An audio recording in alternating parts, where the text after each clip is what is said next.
I never imagined my life would turn out like this. My name is Jack, and I've been married to Emily for nearly 20 years. We live in a quaint suburban neighborhood, the kind of place where everyone knows each other and kids play outside until dusk. Our home, a modest two-story house with a neatly trimmed lawn and a white picket fence, sits on a quiet cul-de-sac. We have two beautiful children, Ava, who's 16, and Luke, who's 12. From the outside, we appeared to be the perfect family, but appearances can be deceiving. Emily and I met in college and fell in love almost instantly. She was everything I had ever wanted: smart, funny, and incredibly beautiful. We got married right after graduation, and for a long time, life was good. I worked as an architect, and Emily ran a successful interior design business from home, allowing her to be there for our kids. We were happy, or so I thought.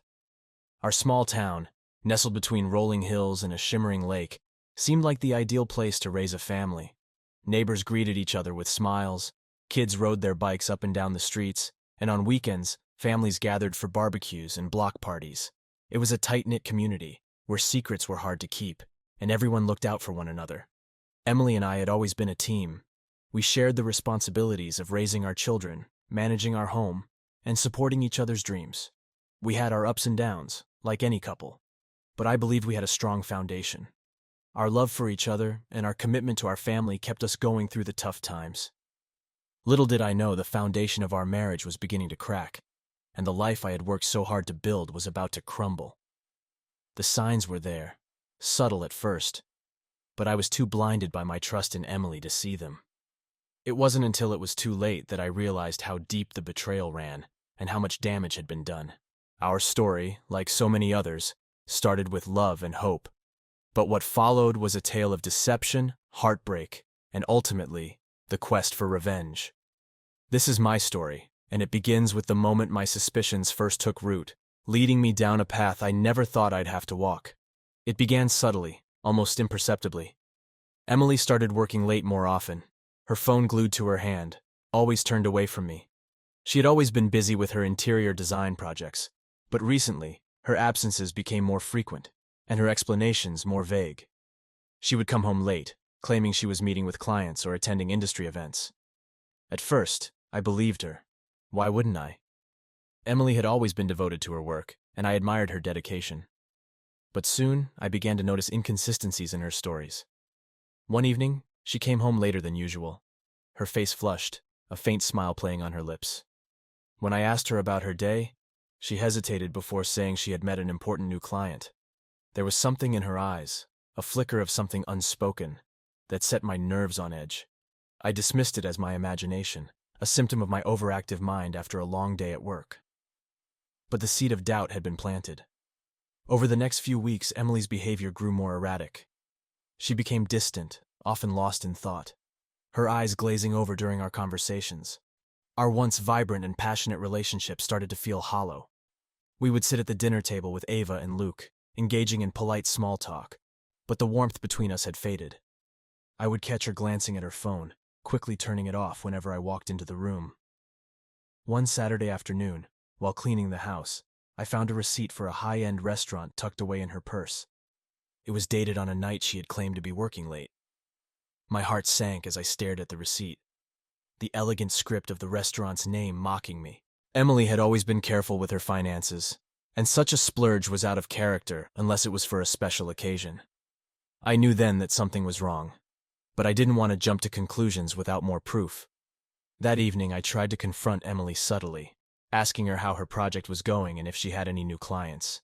She answered absent-mindedly, her eyes darting around the room, avoiding my gaze. "It's going well," she said. "Just a lot of work, you know." She smiled, but it didn't reach her eyes. I nodded, pretending to believe her. But my mind was already racing with possibilities. The final straw came when I noticed a change in her appearance. Emily had always been naturally beautiful, but recently, she had started dressing up more, wearing makeup even when she was supposedly working from home. She bought new clothes, more revealing and expensive than her usual attire. I tried to ignore the gnawing feeling in my gut, but it was impossible to shake the sense that she was dressing up for someone else. One night, after Emily had gone to bed, I couldn't sleep. I lay there, staring at the ceiling, my mind replaying the past few months' events. I needed answers. Quietly, I slipped out of bed and went downstairs to her office. Her phone was on the desk, locked, but her laptop was open. I hesitated, feeling a pang of guilt for invading her privacy, but I needed to know the truth. I opened her email and scrolled through her messages. Most of them were work-related, but one thread caught my eye. It was from someone named Sam, a name I didn't recognize. The messages were brief, but the tone was unmistakable, flirtatious and intimate. My heart pounded in my chest as I read through them, each word confirming my worst fears. Emily was having an affair. I closed the laptop, my hands shaking. My mind was a whirlwind of emotions: anger, hurt, confusion. I wanted to confront her, to demand answers, but I knew I needed more proof, something undeniable. I needed to catch her in the act, to see with my own eyes what she had been hiding from me. From that moment on, I was a man possessed. I started paying closer attention to her movements, noting when she left the house and when she returned. I followed her a few times, keeping a safe distance, watching as she met with her so-called clients. Each time, my suspicions grew stronger, the evidence mounting against her. I installed a small GPS tracker in her car, a move that filled me with a mixture of guilt and determination. I needed to know where she was going, to find out the truth once and for all. The next few days were a blur of anxious waiting and silent observations. I felt like a stranger in my own home, the weight of Emily's betrayal pressing down on me with each passing hour. It was only a matter of time before everything came crashing down, and I knew that when it did, there would be no turning back. The life I had known, the woman I had loved, and the family we had built together would be forever changed. The day I discovered the full extent of Emily's betrayal started like any other. It was a crisp autumn morning, the air filled with the scent of fallen leaves. Emily left the house early, claiming she had an important meeting with a new client. She kissed me on the cheek, a gesture that now felt empty and forced, and hurried out the door. I watched her leave, my heart heavy with the knowledge that today I would uncover the truth. After dropping Ava and Luke off at school, I returned home and waited. My mind was a whirlwind of thoughts, a mix of dread and determination. I had decided to follow her, to see for myself where she was going and who she was meeting. The GPS tracker on her car showed her heading toward the city, far from the supposed client's location she had mentioned. I got into my car and followed the blinking dot on the GPS screen, my pulse quickening with each mile. The route took her to a part of town I was unfamiliar with, a district known for its upscale restaurants and boutique hotels. As I neared her destination, I felt a sinking feeling in my stomach. I parked a few blocks away and walked the rest of the distance, trying to remain inconspicuous. Her car was parked outside a luxurious hotel. My heart pounded as I entered the lobby, my eyes scanning the area for any sign of her. I saw her almost immediately, standing by the elevator, looking nervous and fidgety. She wore a tight dress, the kind she never wore for work. My suspicion solidified into certainty as I watched her step into the elevator, her finger pressing a button that led to one of the higher floors. I waited for a moment, letting the elevator doors close before I approached the front desk.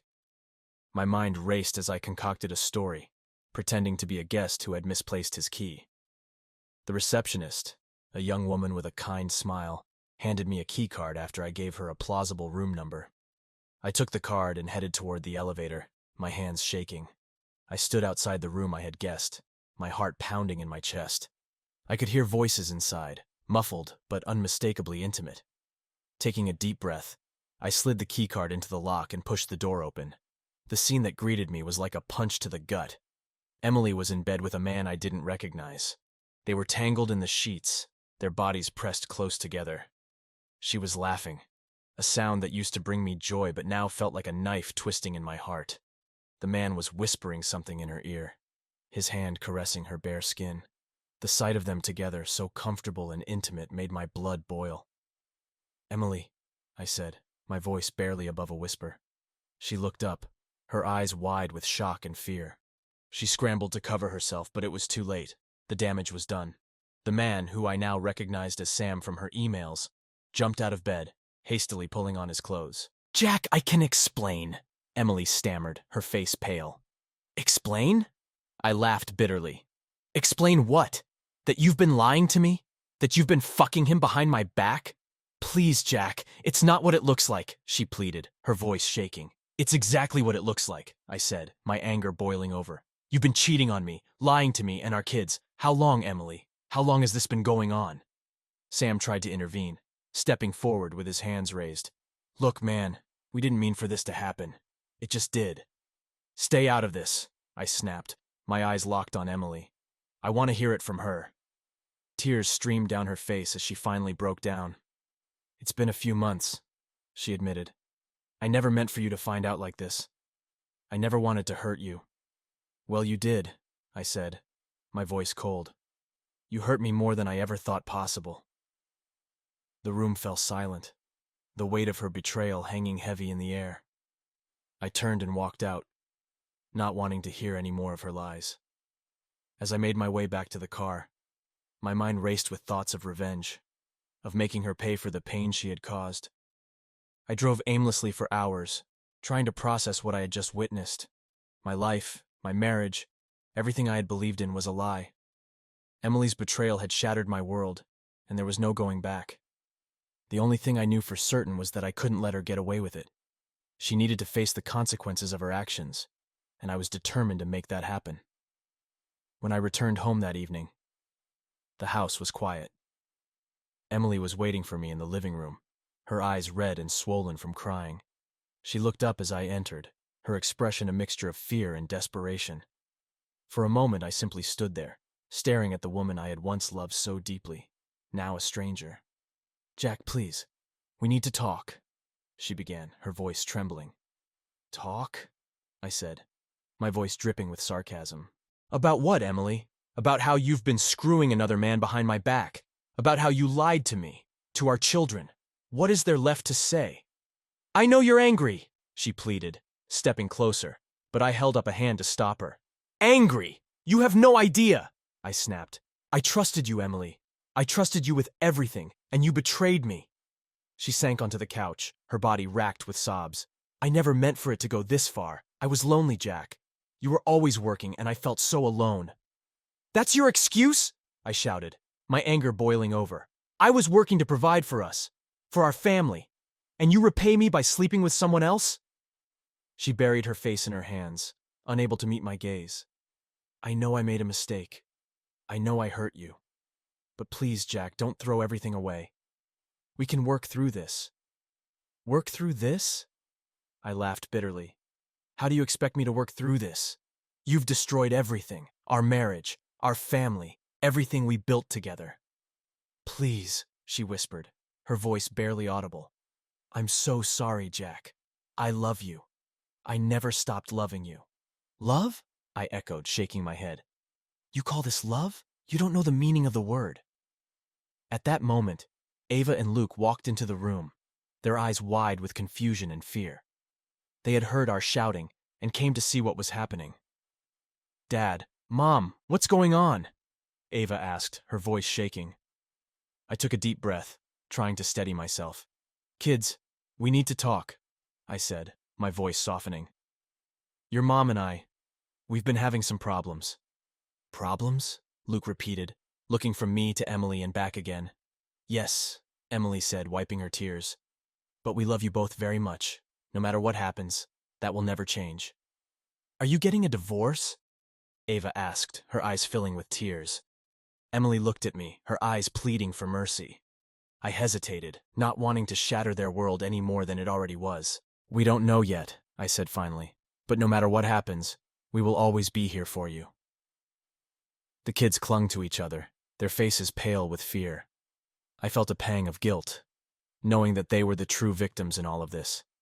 They didn't deserve to be caught in the crossfire of our broken marriage.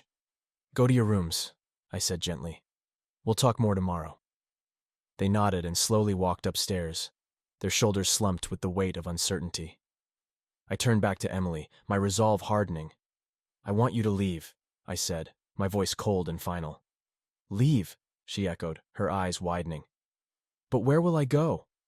I don't care, I replied, my tone merciless. You can't stay here. Not after what you've done. She stood up, her body trembling. Jack, please, don't do this. Think about the kids. I'm thinking about them, I said, my voice steely. And right now, they need stability. They need one parent who isn't a liar and a cheat. Her face crumpled, and she nodded slowly. Fine, I'll go. But this isn't over, Jack. We need to talk about this. We need to figure out what happens next. We'll talk, I said, my voice hard. But not tonight. Tonight, I need you to leave. She gathered her things and walked to the door, pausing to look back at me one last time. I'm sorry, she whispered. I never wanted to hurt you. I didn't respond, my anger and hurt too raw. She left, closing the door softly behind her. The house was eerily silent, the echoes of our confrontation lingering in the air. I sank onto the couch, my head in my hands. The reality of what had happened was sinking in, the magnitude of her betrayal overwhelming. I felt a surge of emotions, anger, sadness, betrayal. But most of all, I felt a cold, burning resolve. Emily would pay for what she had done, and I would make sure of it. The time for confrontation was over. Now, it was time for revenge. The weeks that followed Emily's departure were filled with a cold, simmering rage that fueled my every action. I moved through life like a man possessed, driven by the need to make her pay for the devastation she had wrought. I knew that mere words wouldn't suffice. I needed to hit her where it hurt the most, and I knew exactly where to start. Emily had always prided herself on her spotless reputation and her successful interior design business. She was well respected in our community, her name synonymous with elegance and professionalism. But beneath that polished exterior was a woman who had betrayed her family, and I was determined to expose her for what she truly was. First, I collected all the evidence of her affair. I compiled the messages, the emails, and the photos I had found, carefully documenting every detail. I hired a private investigator to dig deeper into her relationship with Sam, to find out everything he could about their illicit meetings and indiscretions. The investigator's findings confirmed what I already knew, but the details were even more sordid than I had imagined. With the evidence in hand, I began to execute my plan. I created an anonymous email account and started sending the evidence to key people in Emily's life. Her business clients, her friends, even her family. I crafted each message carefully, ensuring that the recipients knew exactly what kind of person they were dealing with. The responses were swift and brutal. Clients canceled contracts, friends turned their backs, and her family was left in shock and disbelief. Emily's professional life began to crumble. Her reputation, once sterling, was now tarnished by scandal. She lost several high-profile clients, and word of her affair spread like wildfire through our small community. I watched with a grim satisfaction as the woman who had once betrayed me now faced the consequences of her actions. But that wasn't enough. I needed to confront Sam as well. He had played a part in this betrayal, and he deserved to feel the full weight of my anger. I found out where he worked, a mid-level marketing firm in the city. One afternoon, I paid him a visit. I walked into his office, my heart pounding with anticipation. Sam was sitting at his desk, his face paling as he saw me enter. He stood up, trying to maintain a semblance of composure, but I could see the fear in his eyes. "Jack," he began, his voice trembling. "I didn't expect to see you here." "Didn't you?" I said, my voice cold and menacing. "You should have expected this. You should have known that there would be consequences." "Look, man, I'm sorry. I never meant for things to get this far," he stammered. "Save it," I snapped, stepping closer. "You knew exactly what you were doing. You knew she was married, and you didn't care." He backed away, his hands raised in a futile gesture of defense. "It wasn't just me. She came to me. She wanted this too." "I don't care who started it," I said, my voice rising. "You're both responsible, and now you're both going to pay." Without another word, I swung my fist, landing a solid punch on his jaw. He stumbled back, crashing into his desk. The room erupted into chaos as co-workers rushed in, trying to separate us. I didn't care. I had made my point. As I was escorted out of the building, I felt a dark sense of satisfaction. Sam had gotten off easy compared to what Emily was going through, but he wouldn't forget this encounter anytime soon. My final act of revenge was more personal, aimed at the very heart of Emily's world. I knew she still loved our children, despite her betrayal. She would do anything to maintain her relationship with them, so I made sure they knew the truth. I sat Ava and Luke down and explained everything, as delicately as I could, but with brutal honesty. I told them about the affair, about how their mother had lied to us all. They were devastated, of course. Ava was furious, her teenage heart unable to comprehend how her mother could do something so cruel. Luke was quieter, his sadness palpable. But they deserved to know the truth, and I knew that this knowledge would forever change their relationship with Emily. The fallout was immediate. Emily tried to reach out to them, to explain and apologize, but they wanted nothing to do with her. She called, she texted, she even showed up at the house, but they refused to see her. The woman who had once been the center of their world was now a stranger, a betrayer. Emily's life was in ruins. Her professional reputation was shattered, her personal life in tatters, and her relationship with our children damaged beyond repair. And while the pain of her betrayal still lingered in my heart, I felt a grim sense of closure. She had taken everything from me, but in the end, I had taken everything from her too. I knew that my actions were driven by anger and hurt, and that revenge would never truly heal the wounds she had inflicted. But for now, it was enough to see her suffer, to know that she was paying the price for her actions.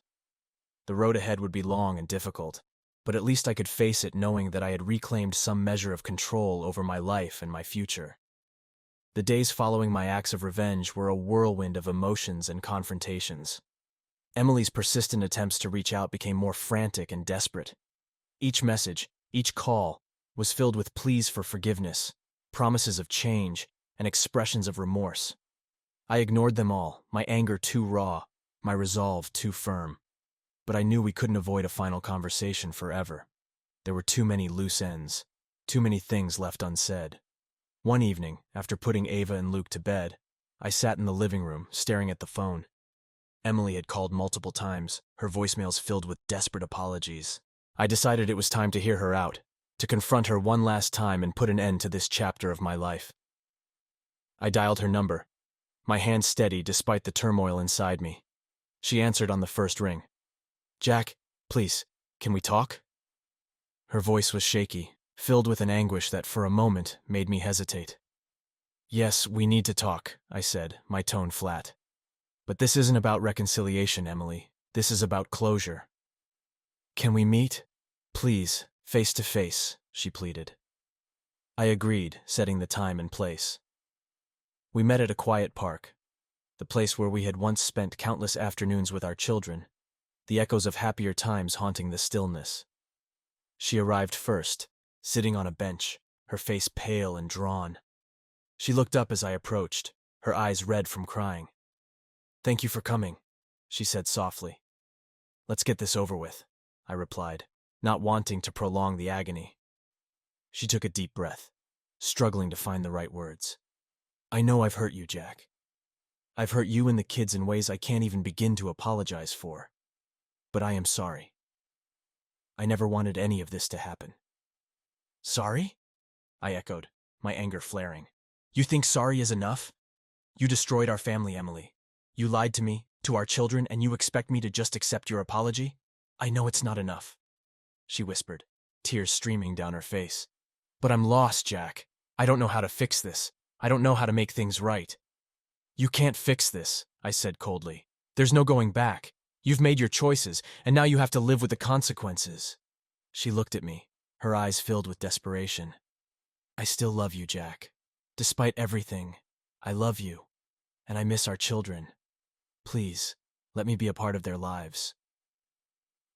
"They don't want to see you," I replied, my voice hard. "And honestly, I can't blame them. They're hurt, Emily. They're angry and confused.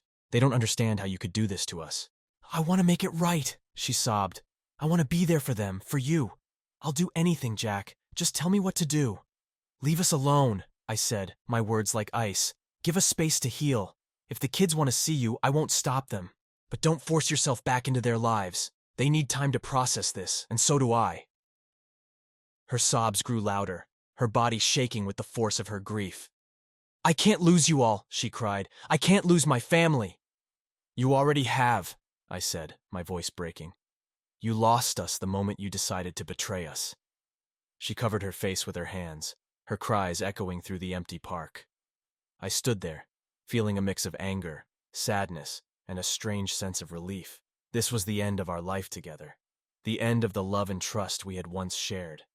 "I don't know what to do," she whispered, looking up at me with tear-filled eyes.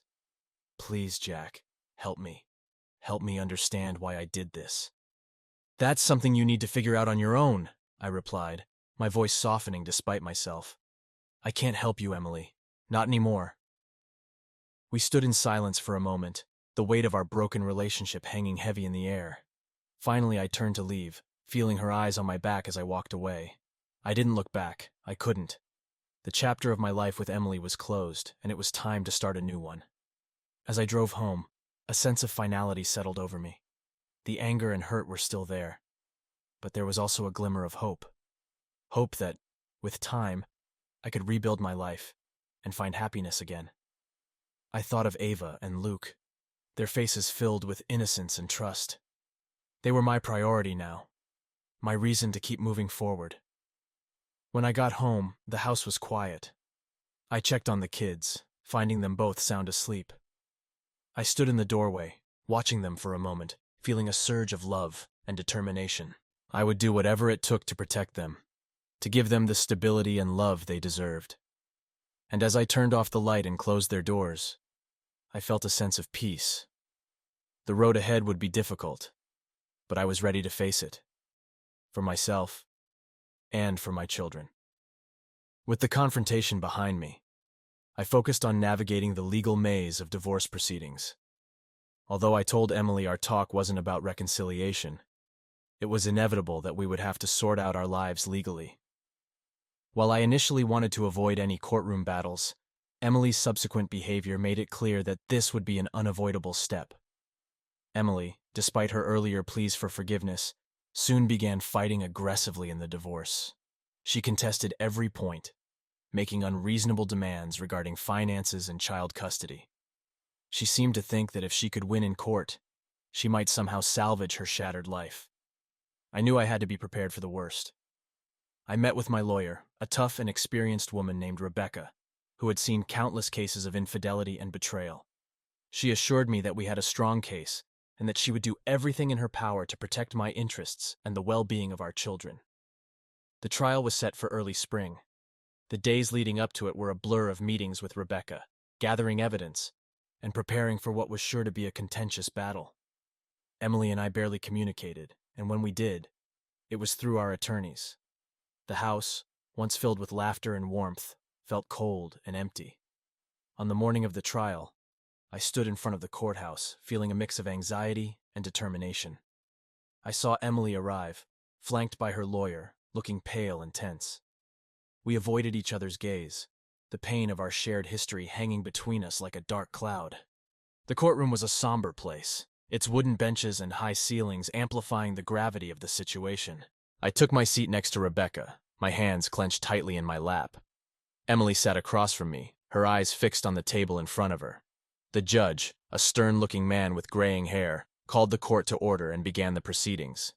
Rebecca presented our case with precision, laying out the evidence of Emily's affair and the impact it had on our family. She spoke of the emotional turmoil, the betrayal, and the effect on our children. She submitted the messages, the photos, and the investigator's report, painting a clear picture of Emily's deceit. Emily's lawyer countered, attempting to downplay the affair and shift the blame onto me. He argued that my long hours at work and emotional distance had driven Emily to seek comfort elsewhere. He claimed that she was a devoted mother and deserved joint custody of the children. When it was my turn to testify, I spoke honestly about the pain and betrayal I had experienced. I described how Emily's actions had shattered our family, how her lies had eroded the trust we once had. I emphasized my commitment to our children and my desire to provide them with a stable, loving home. Emily took the stand next. She cried as she spoke, her voice filled with remorse and regret. She admitted to the affair but insisted that it had been a mistake, a moment of weakness. She begged the court to consider her love for our children and to grant her joint custody. The judge listened carefully, his expression unreadable. After hours of testimony and cross-examinations, he called a recess to deliberate. The tension in the courtroom was palpable as we waited for his decision. When the judge returned, he looked at both of us, his gaze stern and unwavering. He addressed the court, outlining his findings and the factors he had considered. He acknowledged the pain and betrayal caused by the affair, but emphasized the need to prioritize the well-being of our children. In light of the evidence presented, I am granting primary custody of the children to Mr. Thompson, the judge declared. Mrs. Thompson will have visitation rights, but the stability and welfare of the children must come first. Emily's face crumpled as the judge's words sank in. She looked at me, her eyes filled with despair and resignation. I felt a pang of sympathy, despite everything. This was not the outcome either of us had wanted, but it was necessary for the sake of our children. The judge continued, outlining the financial arrangements and other details of the divorce settlement. As he spoke, I felt a sense of relief wash over me. The legal battle was over, and I could finally begin to rebuild my life. After the judge adjourned the court, I left the courtroom, my mind reeling from the events of the day. Emily approached me, her eyes pleading. "Jack, please," she whispered. "I know I've hurt you, but don't take the kids away from me. They need their mother." "They need stability, Emily," I replied, my voice firm but not unkind. "And right now, I can provide that better than you can. You will still see them, but things have to change." She nodded, tears streaming down her face. "I understand," she said softly. "I'm so sorry, Jack.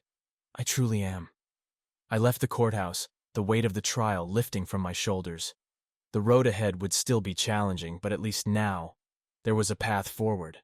I was determined to provide the best life possible for Ava and Luke, to help them heal and move past the pain of their mother's betrayal. As I drove home, I felt a glimmer of hope for the first time in months. The trial had been a necessary step in the process of rebuilding, a painful but essential part of moving on. And while the scars of Emily's betrayal would never fully heal, I knew that I could face whatever came next with strength and resilience. The trial marked the beginning of a new chapter for me and my children. With primary custody granted, I focused on creating a stable, loving environment for Ava and Luke.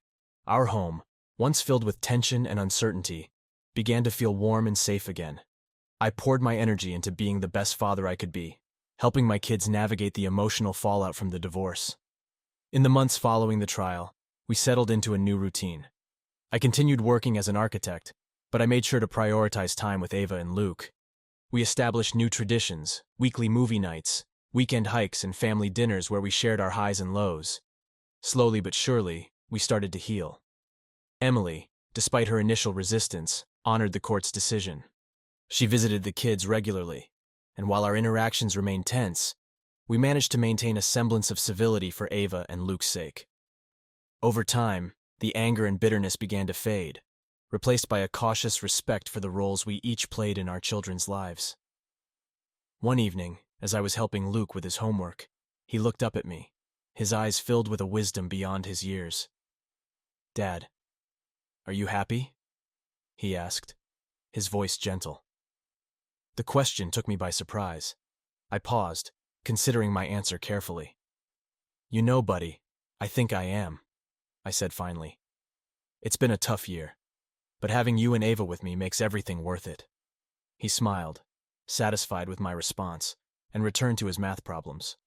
His question lingered in my mind, though, prompting me to reflect on how far we had come. As the months turned into a year, I started to feel a sense of peace and fulfillment. The pain of Emily's betrayal had dulled, replaced by a newfound appreciation for the life I was building. I reconnected with old friends and made new ones, expanding my support network and finding joy in shared experiences. One of the most significant changes in my life came in the form of Sarah, a woman I met through a mutual friend. Sarah was kind, understanding, and patient. She had been through her own share of heartache, and her empathy was a balm to my wounded soul. We started as friends, sharing stories and laughter, slowly building a connection that felt both exciting and comforting. Sarah became a regular presence in our lives, joining us for family dinners and weekend outings. Ava and Luke took to her quickly, their smiles and laughter a testament to the positive influence she brought into our home.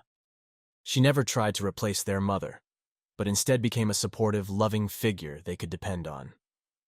One afternoon, while Sarah and I were watching the kids play in the park, she turned to me, her eyes thoughtful.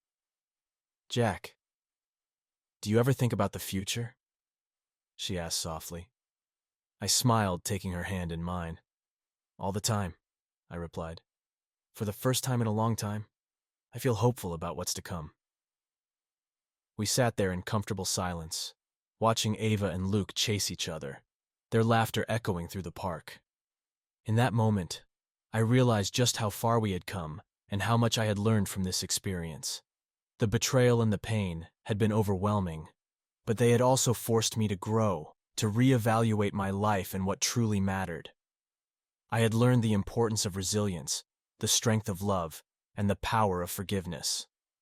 Most importantly, I had learned to value myself and to never settle for less than I deserved. As I looked at Sarah, I knew that I was ready to embrace whatever the future held. She had been a beacon of light in the darkest times, and I was grateful for her presence in my life. Together, we would continue to build a new life filled with love, trust, and happiness. In the end, my journey was one of transformation. The pain of betrayal had given way to the joy of rediscovery. I had found strength in my children, solace in my friends, and love in Sarah. The future was uncertain, but for the first time in a long time, I was excited to face it head-on. As the sun set over the park, casting a warm glow over everything, I felt a deep sense of peace. My past no longer defined me. It had shaped me into the person I was today. And with my children by my side and Sarah's hand in mine, I knew that the best was yet to come.